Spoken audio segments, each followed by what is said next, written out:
নাম আবার বলেন তো, নামটা কি বললেন? শ্রীমতী রানী। শ্রীমতী রানী কি টাইটেলটা কি? টাইটেল কি? চক্রবর্তী রায় নাকি? না না, হালদার। হালদার, শ্রীমতী রানী হালদার ঈশ্বরদী থেকে না? চমৎকার। আপনার বয়স কত বললেন? 91 প্লাস। 91, তারপরে আবার প্লাস। চমৎকার।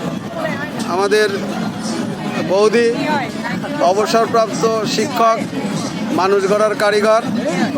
আমাদের বৌদির পাশেই বিখ্যাত রবীন্দ্রসঙ্গীতের প্রসাদ আমাদের দাদা, দত্ত দাদা বলে পরিচিত।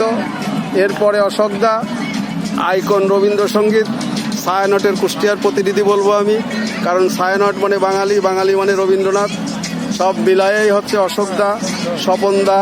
তারপরে আছে আরও মজার ঘটনা, রীনা বৌদি, রীনা বৌদি, যার কণ্ঠ আমাদেরকে মাহিত করে তোলে। এই পাশেরটা অশোকদার বৌদি, অশোকদাদের বৌদি।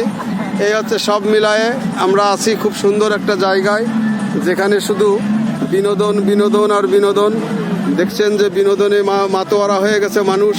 আজকে ছুটির দিন এবং বলা যায় যে শীত যাই ভাব।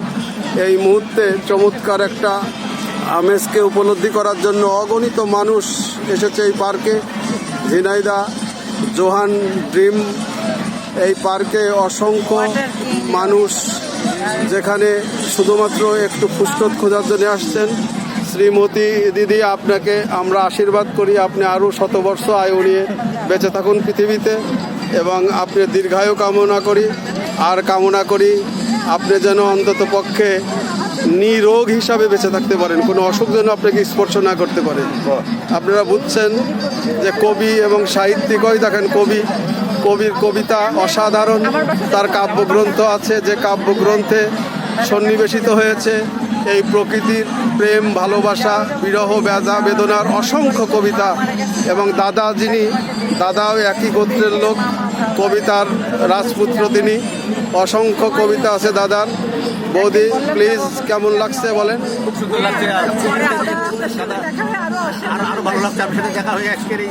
আমার তো মনে হচ্ছে বৌদির কাছে বলি যে সিভির দরকার 2 পাতা আছে কিনা জানি না।